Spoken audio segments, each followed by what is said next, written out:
Marlene Cummins. I'm originally from Queensland. I got a lot of mob of North Queensland and around Brisbane community as well. And my father's Cookie Yellangy, my mother Wapabara. I remember when I first quit, initially it was because I had a very bad smoker's cough. The thing about when I was smoking, I always made sure I bought clothes. I actually bought clothes with pockets on it. I had to have the cigarettes next to me, you know.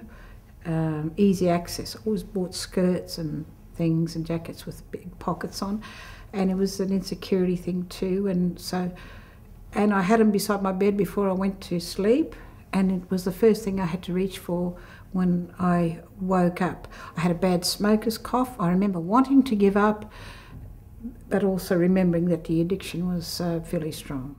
I started when I was about 12, 13. It was cool back in the day then, supposed to have been.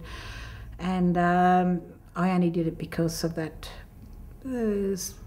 coolness, so to speak, back in the day. And I guess I would have put in about a good 20 years or so, and I always was a heavy smoker. I probably smoked a packet a day. Started off half a packet. 2 years after I quit alcohol, I quit the cigarettes, because when I drank alcohol, it actually enhanced the desire for a cigarette. So it's like I wasn't stubbing the cigarette out, I was lighting the next one with the one before I stubbed that one out. So like the drink and the cigarette went together hand in hand. So it scares me to think how many I would, on a good night of drinking, I would have smoked a packet a night. In my day and age too, there wasn't a lot of advertising of the dangerous effects of smoking. There was no advertising on packets. There was not even anything on TV. Well-known celebrities were advertising all these different cigarette brands. And there was actually even cigarettes, so-called elegant cigarettes. There's nothing elegant about nicotine. I can't count on my fingers and toes how many times I stopped. I'd stop and I'd pick up a couple of days later. I'd stop, I'd pick up next week, I'd stop, I'd pick up again a month later. But I just kept trying. I remember someone saying to me, just simply try again. Don't beat yourself up about it. Just keep trying. And I think I was such a heavy smoker.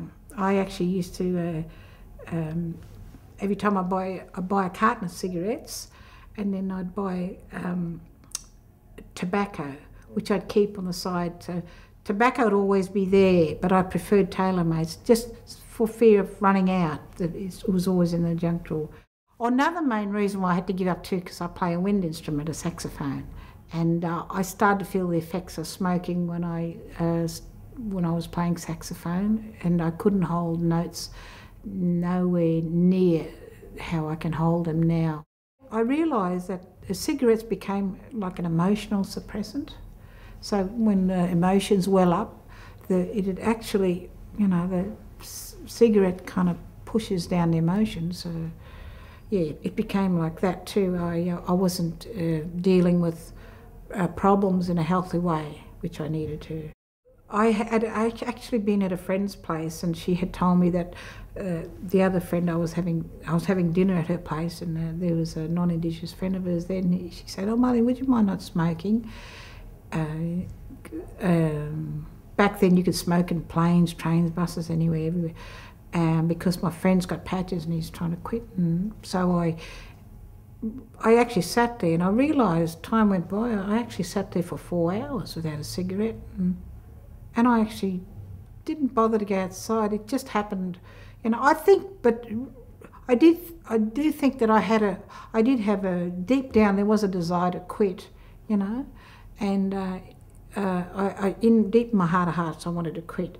But I think I was kind of ready, you know, and I think that's, if you keep trying, that's what will happen if you want to bad enough.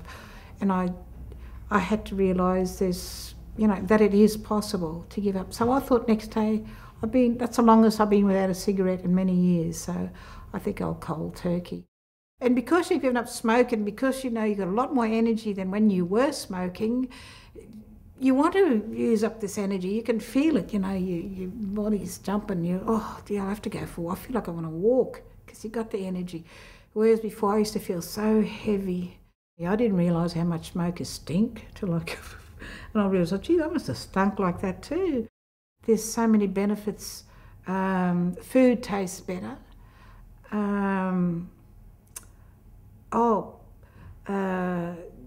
Just being able to smell your senses, you know, they all come alive, you know. Your skin, I noticed that because when I smoke and like you always squint like that and it creates lines, a lot of lines have left my face. My home's smoke free. I avoid passive smoking and I go to any length because I'm aware of passive smoking too. Us as Aboriginal people, we've got a lot to be proud of. And our people, traditionally, were reportedly the healthiest people in the world. It's not cultural to smoke copious amounts of nicotine every day. I think that is enough in itself. It's not just a non-cultural thing. It's by the law of nature and decency and health for anybody. It's not common sense. I think when I gave up smoking too, it actually enhanced other aspects of my life. Like I started to think about what I ate. And I was coughing a lot, smoking. You know, I had the classic bad smoker's cough, really bad. And as a singer too, if you know any of our people into singing, you'll actually your voice, if you're a singer, will be it'll just be so out there, so amazing. And I remember when I used to sing, I used to be scared to try and hit really high notes because I thought if I tried to, and I knew it, I'll break into a smoker's cough in mid-song on stage.